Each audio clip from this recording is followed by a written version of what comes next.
Este va a ocupar lo que viene a ser la cavidad craneal, ¿de acuerdo? Y al ocupar la cavidad craneal va a estar rellenando en totalidad lo que viene a ser su espacio. Ustedes recuerdan de lo que viene a ser cavidad craneal, base cráneo, que lo podían dividir en fosas, ¿cierto? Una fosa craneal anterior, media y posterior.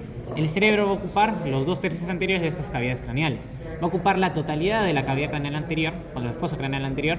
¿Con quién? Con el lóbulo frontal, ¿de acuerdo? Esa porción tenía el techo, el techo de la órbita o porción orbitaria del hueso frontal. Por lo tanto, se va a corresponder de igual manera con lo que viene a ser la porción orbitaria del lóbulo frontal.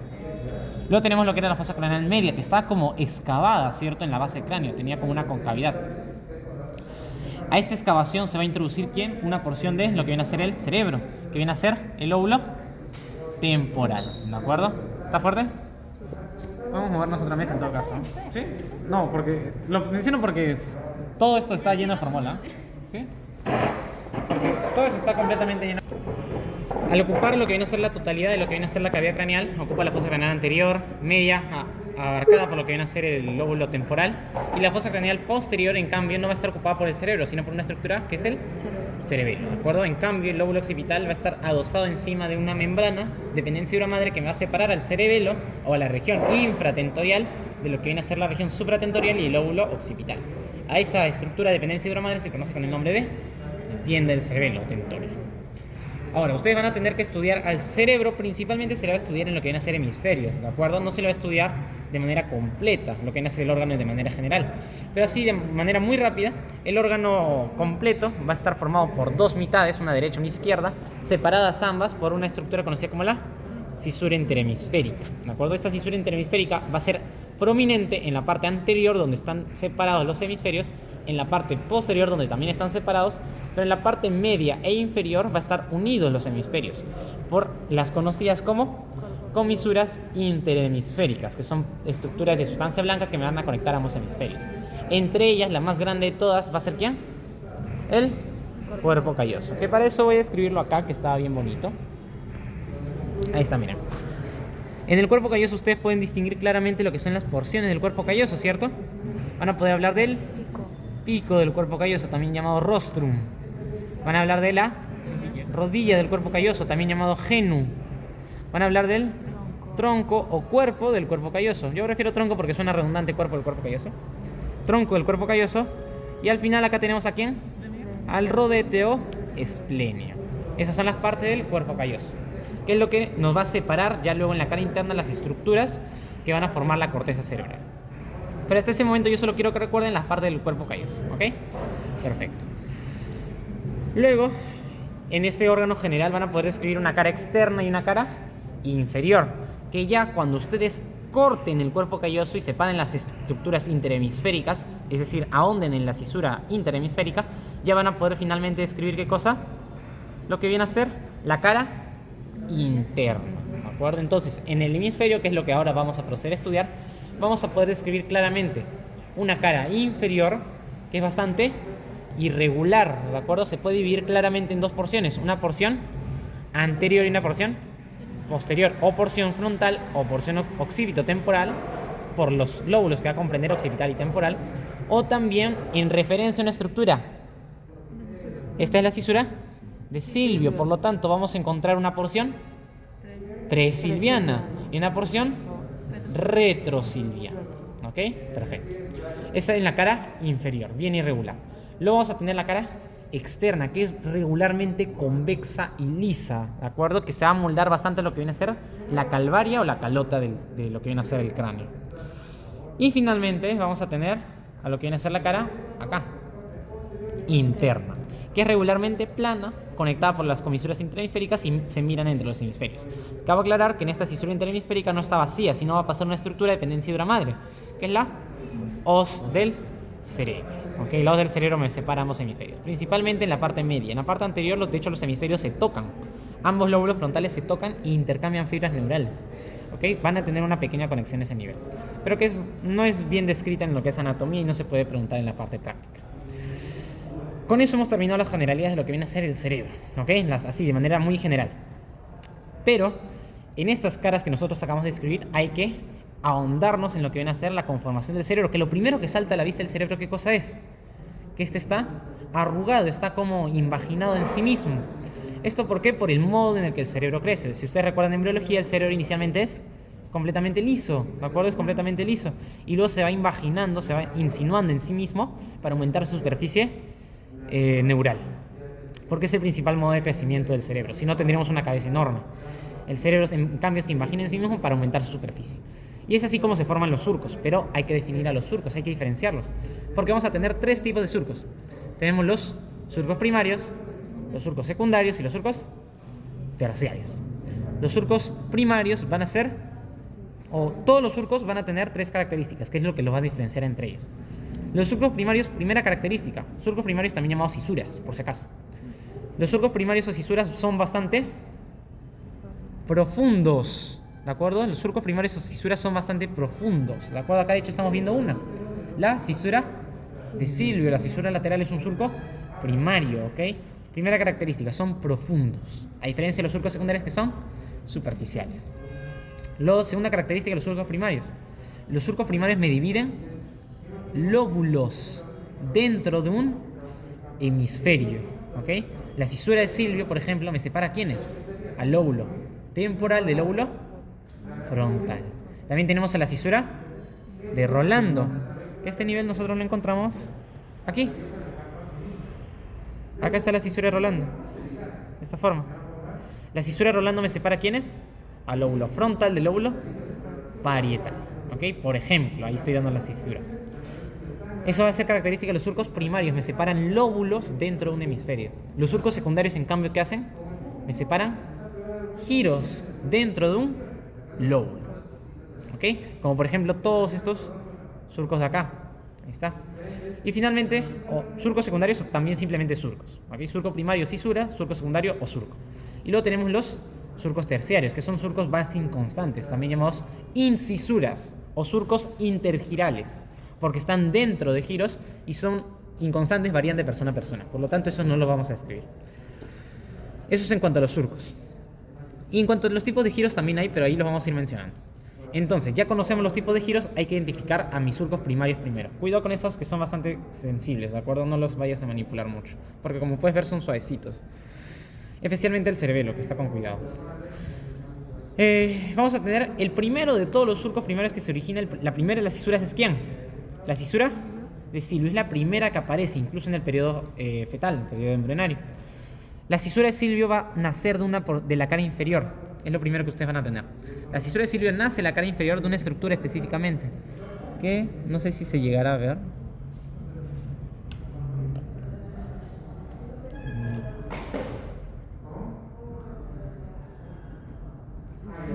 A ver un momento. Acá está lo que quiero, pero no está completo. ¿Ven esta estructura de acá? Esta estructura, esta como línea, digamos, esta fasciculación. Acá. Esa es una estría olfatoria. Mejor voy a pedir el hemisferio que era donde se veía mejor. Voy a mover esto un ratito acá. Ya se salió. Eso no quiero hacer preguntas, ya estaba muy suelto. Ya. Aquí vamos a encontrar. En este se veía muy bien, sí recuerdo. Acá hay uno. Ahí está, y acá está el otro. ¿Qué estructura es esta de acá? Miren. Ahí está. Ah, se ve clarito. Esa estructura ahí viene a ser ¿quién? Mi cintilla olfatoria, ¿de acuerdo? El tracto olfatorio. Que en la parte más anterior va a terminar en una dilatación grisácea conocida como el bulbo olfatorio. No, el bulbo no se ve acá, debería estar a este nivel, pero no se ve el bulbo. Lo que se ve es la cintilla. Y esta cintilla, si ustedes se dan cuenta, va a dirigirse hacia posterior, ¿cierto? Y va a terminar ¿dónde? Eso es lo que yo quiero que vean. Acá a este nivel.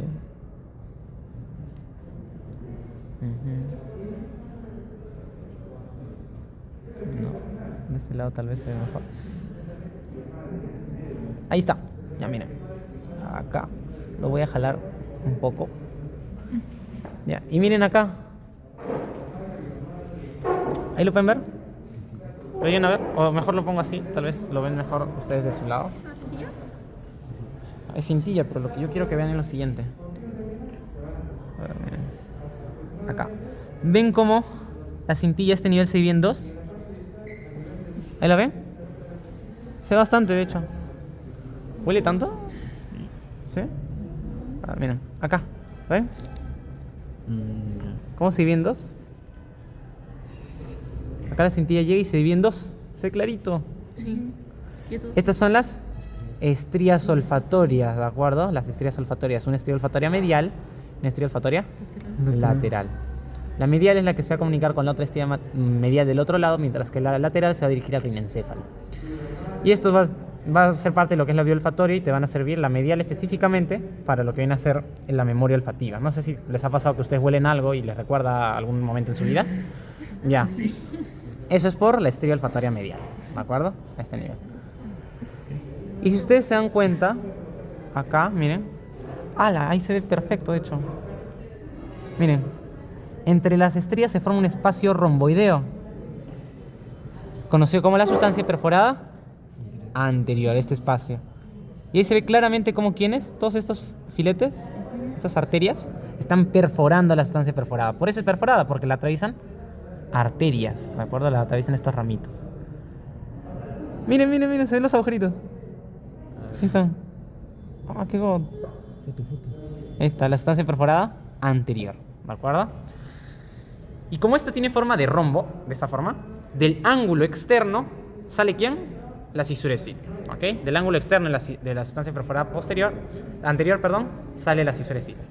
Sale la cisura de Silvio y se dirige a la cara externa del cerebro, perfecto. Para eso era la muestra del cerebro. ¿Ese espacio puedo preguntar o no? La sustancia perforada anterior, claro que te la pueden preguntar. Perfectamente. Aunque yo preguntaría ahí estría olfatoria, ¿de acuerdo? Solo estría. Yo preguntaría estría, porque me parece una mejor pregunta. Sustancia perforada anterior también se puede preguntar. Sí, se podría preguntar. Pero no se vería también. Tendría que cortarlo. Y posicionarlo. No hay más. El tracto olfatorio, tracto. Ya, cintilla olfatoria en todo caso también te podrían preguntar. Pero es que acá se puede ver. Miren, yo no tengo que hacer mucho acá, yo hago esto. Y ya está, ahí veo las estrías. Ahí están las dos. Las estrías es cuando se dividen en dos, ¿no?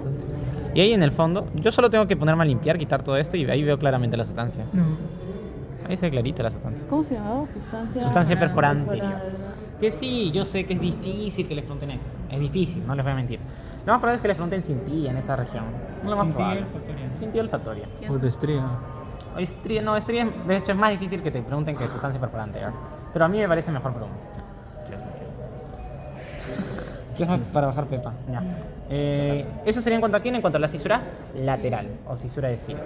Luego vamos a ver el origen de la cisura de Rolando. Acá. La cisura de Rolando hay que aclarar primero que este es un hemisferio del lado derecho, ¿ok? Para que se vayan ubicando. ¿Dónde está? Ahí estás. Ya.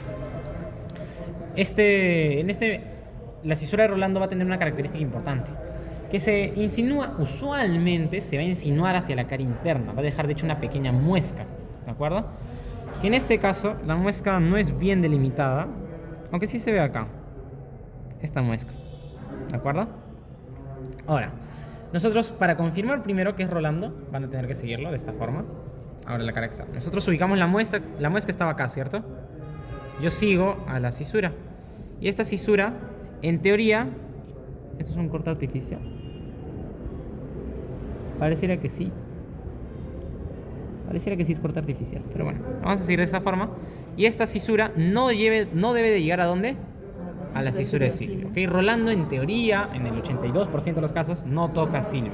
¿De acuerdo? No toca a Silvio. En el resto de casos, pues sí. Y esa va a ser entonces mi cisura de Rolando. Y en las muestras que tenemos aquí, no toca. En una vi que sí tocaba, en el resto he visto que no toca. Yo le he cortado, ¿Ok? Pero en una sí vi que estaba tocando la cisura Rolando. Eso sí, en ninguna muestra que está acá he visto que deja su escotadura bien. Todas las escotaduras están mal marcadas. Acá voy a ver si tal vez se ve mejor. Era esta de acá. Esta acá Rolando. Pero ojo, parece que toca, pero porque estamos viendo las arterias y las venitas. No es que esté tocando acá. Acá probablemente está el opérculo frontoparietal inferior. Ahí está. En el práctico preguntan arteria. Cisura de Rolando. Cisura Rolando, acá. La cisura Rolando usualmente tiene tres rodillas, dos anteriores, superior e inferior, y una media, que es posterior. Pero eso es más o menos de manera teórica, para que se cumpla, como lo podríamos estar viendo acá. Si este es Rolando, este debería ser mi anterior, posterior, anterior. En teoría debería ser eso, miren. Una rodilla anterior que es superior, esta escotadura acá, una rodilla posterior que es media y una rodilla anterior que es inferior. Y ahí estaría terminando. Esa en teoría es cómo se relaciona la cisura de Rolando, ¿de acuerdo? Y con solo estas dos cisuras ya hemos delimitado a un hemisferio. ¿A quién? A un lóbulo, perdón. Al lóbulo frontal. Luego, ¿cuáles son las otras cisuras que hay que buscar? Hay que buscar a la cisura parieto-occipital externa, que acá la encontré, miren. Esta es la cisura parieto-occipital externa. ¿Ahí la ven? Lo voy a poner así mejor. ¿Ahí la ven? ¿Que es continuación de quién? De la parieto-occipital interna. También llamada, ojo, la externa también es llamada cisura simiana, ¿de acuerdo? Porque en los simios es mucho más grande y delimita perfectamente al lóbulo occipital. ¿Solo la externa? Solo la externa. La externa es la que llaman simiana. Porque la perpendicular interna sí es bien prominente, siempre. En humanos también. Ojo, yo quiero que sean bastante claros con qué es lo que yo estoy señalando como... ¡Hala! Acá no está... Acá no está bien continuo la clicarina, pero bueno. Lo han tratado de continuar, pero esto es artificial, pues. Bueno, hay un giro acá que está interrumpiendo la calcarina. Pero la cisura parieto-occipital interna es solo esto.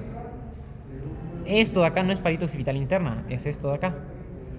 La cisura calcarina, que es otra, ya vamos a verla en cara interna, tiene dos porciones. Una horizontal y una oblicua, que es la que se continúa. La parieto-occipital interna es la que se une a la calcarina, no al revés. Pero eso ya lo vamos a ver en cara interna, no se preocupen. Lo único que yo quiero aclarar es que la parieto-occipital externa es pequeña, ¿de acuerdo? Es muy poco prominente, mientras que la interna es bien pronunciada y separa perfectamente al lóbulo occipital. Ahí está. ¿Y por qué no va a estar separando todo el lóbulo occipital en la cara externa, la cisura parieto-occipital externa? Porque va a estar interrumpida por todos estos pliegues, conocidos como los pliegues de paso o pliegues de Gratiolet. Porque así como yo les había dicho que habían tipos de surcos, también hay tipos de giros. Hay dos tipos de giros que ustedes tienen que tener en cuenta. Los giros que me comunican giro con giro dentro de un lóbulo y los giros que me comunican giro con giro, pero en diferentes lóbulos. ¿Okay? Cuando es mismo lóbulo, son giros anastomóticos. ¿Okay? Y cuando son diferentes giros, son pliegues de paso o giros de paso. En este caso, nosotros tenemos aquí a giros que vienen del parietal, del temporal y se dirigen al occipital. Por lo tanto, son los pliegues de paso. ¿Okay? Pliegues de paso de Gratiolet. Y acá yo voy a tener aquí esta, que es el asta temporal o el lóbulo temporal. Va a tener una porción bastante oblicua descendente cuando se insinúa en lo que es la fosa craneal media. Pero luego, cuando llega a lo que viene a ser el lóbulo occipital, cambia bruscamente en su dirección, ¿cierto? Acá se vuelve plano y acá es oblicuo. En ese cambio vamos a encontrar una escotadura. La escotadura preoccipital, ¿de acuerdo? La escotadura preoccipital. Y ustedes trazan una línea de la escotadura preoccipital, ¿a dónde? A la cisura perpendicular externa o parieto-occipital externa. Trazan una línea imaginaria y eso me delimita ¿a quién? Al lóbulo occipital en la cara externa. Si quieres ser ya más fino, más específico, esta dirección tiene que ser perpendicular y, o mejor dicho, paralela a la fisura perpendicular interna. ¿De acuerdo? Tiene que ser paralela a la misma. Pero ya con que sepan que la que me divide el lóbulo occipital es la unión de la escotadura preoccipital con la parieto occipital externa es suficiente. Y luego, ¿cómo separo los últimos dos lóbulos que me quedan en la cara externa? El lóbulo temporal y el parietal. ¿Cómo los separo? Desde la última porción de Silvio voy a trazar una línea recta que se dirige a la línea imaginaria que divide a quién? Al lóbulo occipital. Ahí trazas la línea imaginaria y eso me separa a quién? Lóbulo temporal del lóbulo parietal. ¿Okay? Entonces con eso ya hemos delimitado mis 4 lóbulos clásicos de la cara externa. Yo digo clásicos, ¿por qué? Porque ¿cuántos lóbulos tenemos? Son 6 lóbulos, ¿de acuerdo? Nosotros tenemos 6 lóbulos. En la cara externa ustedes ven a los 4 clásicos: frontal, parietal, temporal, occipital. Luego cuando separas los labios de la cisura de Silvio, ¿vas a ver a quién? Al lóbulo de la ínsula. Ah, lo han destrozado un montón. Pero bueno, ahí ven el lóbulo de la ínsula, ¿de acuerdo? Ahí ven el lóbulo de la ínsula, de esta forma. ¿Sí lo ven en el fondo? Ahí está. Cuidado que está destrozado. Es el lóbulo de la ínsula. que tiene un gran surco en toda la línea media, que es el surco insular, que te lo divide en dos, un giro insular anterior y uno posterior. Eso es todo lo que recuerden, lo que necesitan saber de ínsula, al menos por ahora. Luego les voy a mostrar los núcleos. Sí, les voy a mostrar la parte de los núcleos.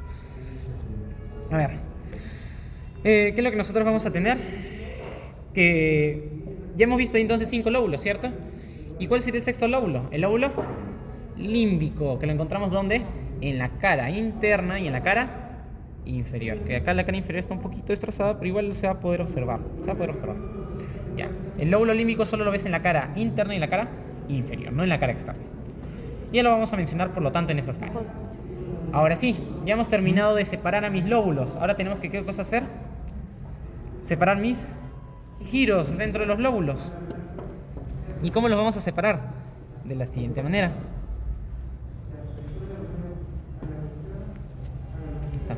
Vamos a empezar ¿por quién? Por mi lóbulo temporal, ¿de acuerdo? En mi lóbulo temporal yo encuentro dos surcos. Un surco temporal superior y un surco acá temporal inferior, que acá está interrumpido. No sé por qué cuando no ven el surco bien lo tratan de forzar y hacen esto. Pero bueno, acá está el surco temporal inferior, que acá se interrumpe por un pliegue un giro anastomótico, perdón, y se continúa acá.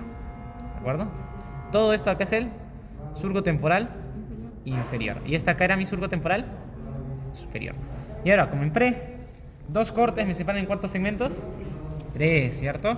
Tenemos un giro temporal superior, un giro temporal medio y un giro temporal inferior, también llamados primera, segunda y tercera temporal. ¿Okay? Cualquiera de esos nombres es válido. Y acá hay una pequeña aclaración fundamental, pequeña pero importante, que el giro temporal inferior se puede ver tanto en la cara externa como en la cara inferior, también lo pueden ver. ¿De acuerdo? Lo ven en ambas caras. Y esto es importante, ¿por qué?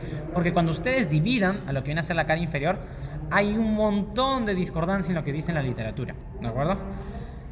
El Testut te dice una cosa, la Tayet te dice otra cosa, Rubier te dice otra cosa, los Satras te dicen otra cosa. No, nadie se pone de acuerdo. Así que para esta parte yo voy a utilizar la nomenclatura que es la más correcta. De hecho es la correcta sobre las correctas, la más aceptada, que obviamente es la que hace el Testut, porque es el mejor libro de anatomía jamás escrito. ¿Qué es lo que nosotros vamos a encontrar entonces? Pero eso cuando lleguemos a la cara inferior. En la cara externa, nosotros vamos a hablar del surco temporal superior, temporal inferior, y ya delimitamos a mis 3 giros temporales. Vamos a pasar a lo que viene a ser el lóbulo frontal. En el lóbulo frontal lo separamos ¿por quién? Por Rolando, ¿cierto? Acá está. Todo lo que está por delante es lóbulo frontal.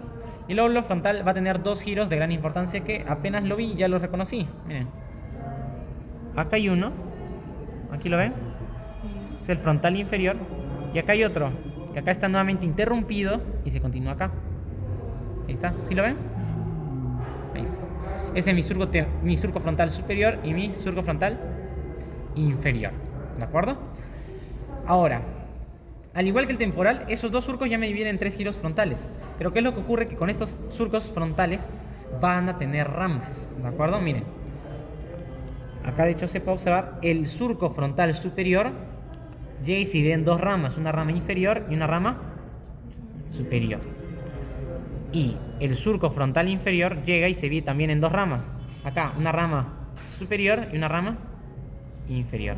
O rama ascendente y descendente, como prefieran llamarlo. Y cuando ustedes juntan todas estas ramas de los surcos frontales superior e inferior, se forma un tercer surco. Es el surco pre-central o pre-rolándico, como prefieran llamarlo. Surco pre-rolándico. Ahí está. Y eso es para que reconozcan que el surco pre-rolándico está formado por la unión de las ramas de los surcos frontales. Y ya teniendo el pre-rolándico con el rolándico nos delimitan un giro, ¿cierto? El giro pre-rolándico. ¿Ok? Ya no es surco pre-rolándico, es giro pre-rolándico o pre-central. Luego el surco frontal superior me delimita el giro frontal superior. Entre el surco frontal inferior y superior, el giro frontal medio. Y luego por debajo del surco frontal inferior tenemos a quién? Al giro frontal inferior, que va a estar dividido por las ramas de Silvio, porque Silvio se divide en 3 ramas, ¿de acuerdo?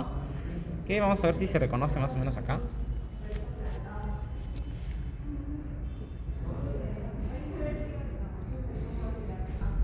poco evidentes, pero sí se puede diferenciar. Acá tenemos a quién, a las dos ramas de Silvio. Miren, acá hay una y acá está la otra. Acá se ve, esto parece artificial, pero sí es porque miren acá se ve bien. Ahí está. Este va a ser mi rama anterior o rama horizontal, ¿de acuerdo? Ahí está. Luego voy a tener acá una rama, miren. Esta acá. Esta es mi rama ascendente o rama vertical. Y finalmente voy a tener a la rama posterior, que es todo lo que queda de la cisura de Silvio. Todo esto es la rama posterior. Acá teníamos a la ascendente o vertical y acá está la anterior u horizontal. Y estas tres ramas me delimitan tres porciones en el giro frontal inferior. Miren, acá, por delante y por debajo de lo que es la rama anterior, ¿está quién? La pars orbitaria, ¿de acuerdo? Pars o porción orbitaria. Yo digo pars porque es el término que a la doctora Mesa le gusta. La doctora Mesa le prefiere los términos antiguos, que es la pars orbicularis, orbitalia. Ahí está. Luego tenemos a la pars entre ambas ramas, anterior y ascendente, la porción o pars triangular o pars triangularis. Y detrás de lo que es la rama ascendente está ¿quién? La porción opercularis, ¿de acuerdo? O pars opercularis. Y nosotros tenemos que acá que reconocer que miren, ¿este quién era? ¿Este qué surco era? Era prerolándico, ¿cierto? Y nosotros tenemos que a este giro prerolándico va a estar siendo comunicado con el giro frontal inferior. ¿Por quién? Acá. Por lo que viene a ser el opérculo o la porción opercularis, ¿de acuerdo? Ahí está, porción opercularis, triangularis y orbitaria. Listo. Eso sería en cuanto a quién, en cuanto al lóbulo frontal. Algunas áreas de Brodmann importantes. El giro precentral corresponde al área de Brodmann número 4, el área motora primaria. También va a estar la 6, adicionalmente dentro de lo que viene a ser el surco, el área motora suplementaria, el área 6. Luego en el giro frontal inferior tenemos a quién, al que el área o la porción triangularis con la porción opercularis juntas son las áreas 44 y 45 de Brodmann, que te forman el área de Broca, ¿de acuerdo? 44 y 45 de Brodmann, el área de Broca. En el hemisferio dominante, hay que aclarar, en el hemisferio dominante. Eso como áreas de Brodmann importantes que hay que reconocer en el lóbulo frontal. En el lóbulo temporal también había una, que es la más importante de hecho del lóbulo temporal, que es el giro temporal superior, que es el área de Brodmann número 22. El giro temporal superior es el área de Brodmann número 22, también llamada área de Wernicke. ¿De acuerdo? Algunos consideran que no todo, que solo la parte más caudal de lo que es el giro temporal superior junto con el giro supramarginal te forman entre ellos dos el área de Wernicke. Pero yo lo prefiero decir de manera simple, simplemente giro temporal superior, área de Wernicke. ¿Okay? Ya hemos visto entonces lóbulo frontal, lóbulo temporal. Hay que pasar a ver lo que viene a ser el lóbulo parietal y el occipital. Y en el lóbulo parietal, ¿a quién voy a reconocer? De la siguiente manera. Acá, ¿quién era? Rolando. Este es Rolando, ¿cierto? Y de la cisura de Silvio,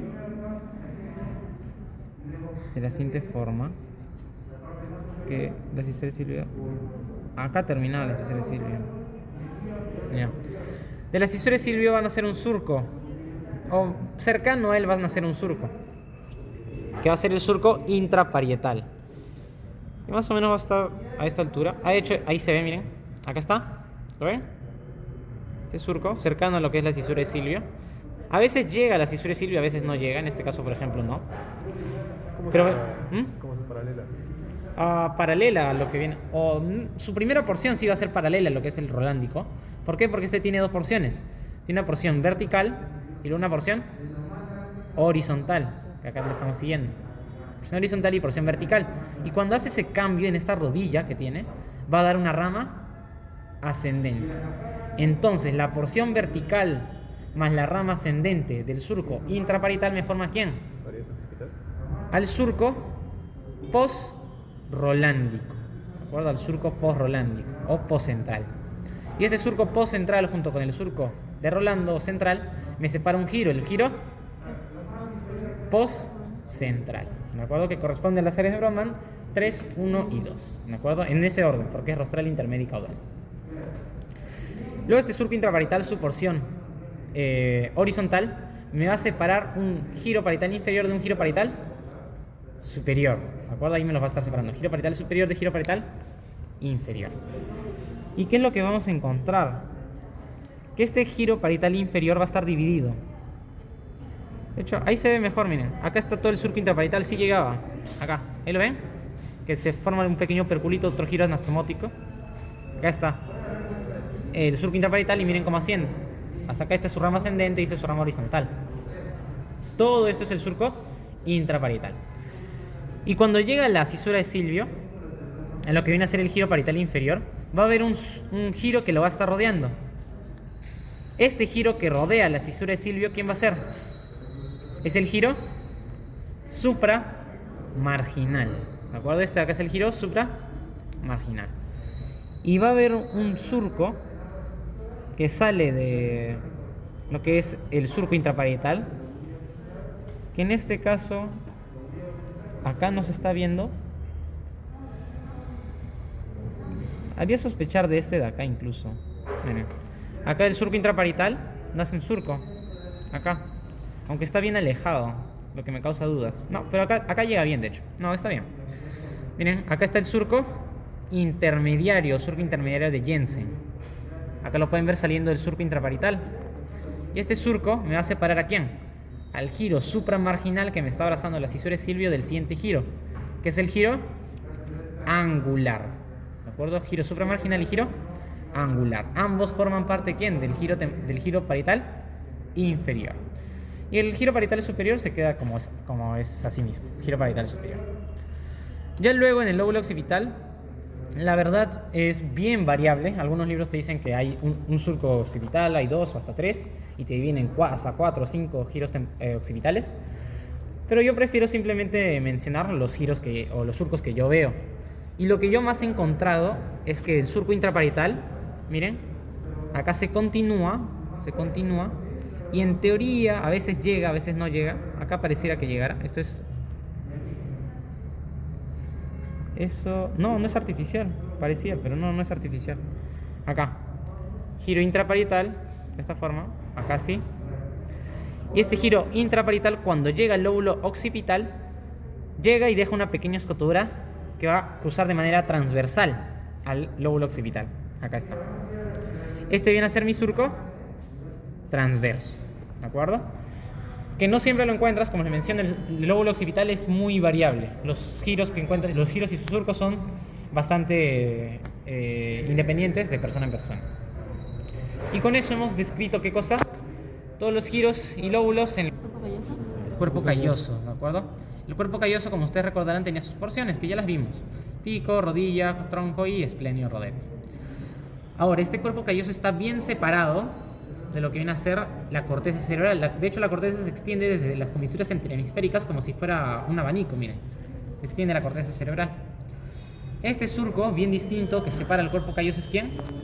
El surco pericalloso, o surco del cuerpo calloso, como le prefieran llamar. Surco pericalloso, surco del cuerpo calloso. Ahora, rodeando más este surco pericalloso tenemos un giro.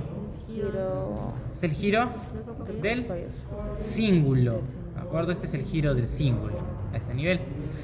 Que no hay que confundirlo. Acá de hecho se ha retirado, miren, parte. Ustedes acá ven claramente corteza, ¿cierto? Por eso se ve que es liso. Ahí está. Este es el giro del cíngulo. Pero acá ustedes ven como fibras que van en este sentido, longitudinales, ¿cierto? Sí. Está. ¿Es por qué? Porque acá se retiró la corteza y se está mostrando la sustancia blanca. A esta sustancia blanca va a recibir otro nombre, que va a ser el cíngulo. ¿De acuerdo? Esto es el cíngulo, esto es el giro del cíngulo. ¿Okay? No son lo mismo y sí importa la diferencia en la parte práctica. ¿De acuerdo? O sea, si yo te pongo un alfiler acá es cíngulo, acá giro del cíngulo. ¿Ok? Perfecto. Rodeando este giro del cíngulo vamos a encontrar otro surco.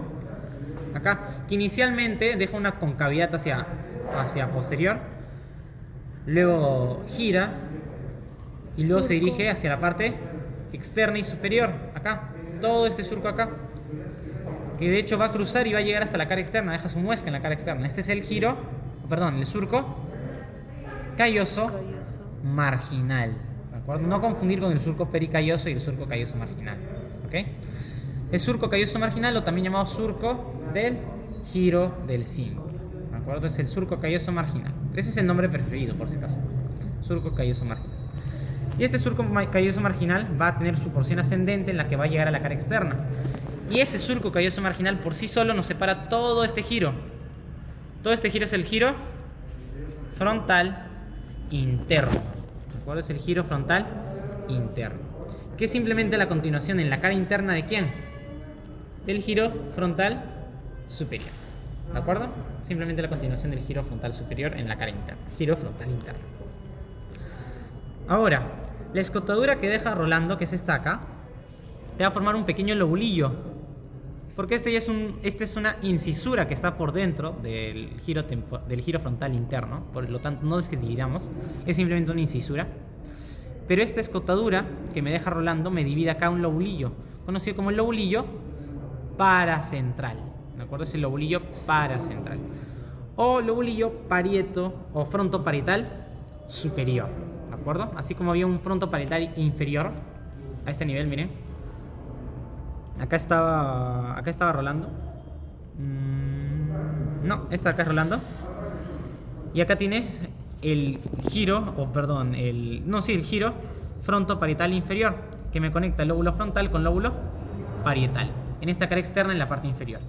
Pero también tenemos al giro frontoparietal superior, o lobulillo paracentral. ¿De acuerdo? Con eso terminamos con el lóbulo frontal en la parte interna. Luego pasamos a ¿qué? A esta porción de acá. A este lobulillo que está bien delimitado por el surco calloso marginal y este surco que era el parieto occipital interno. Este lobulillo va a ser conocido con el nombre de lobulillo cuadrilátero o la precuña. ¿De acuerdo? Es el lobulillo cuadrilátero o la precuña. Que ojo, está separado de esto que es el giro del cíngulo. ¿De acuerdo? Por esta extensión del surco calloso marginal, que a veces está, a veces no. Esta extensión me separa el giro del cíngulo de lo que viene a ser el lobulillo de la precuña o el lobulillo cuadrilátero. Y luego de este lobulillo de la precuña, el lobulillo cuadrilátero separado por la fisura parieto occipital interna, encontramos a ¿quién? A la cuña, ¿de acuerdo? A la cuña que forma parte en el lóbulo occipital. Pero esta cuña está separada por ¿quiénes?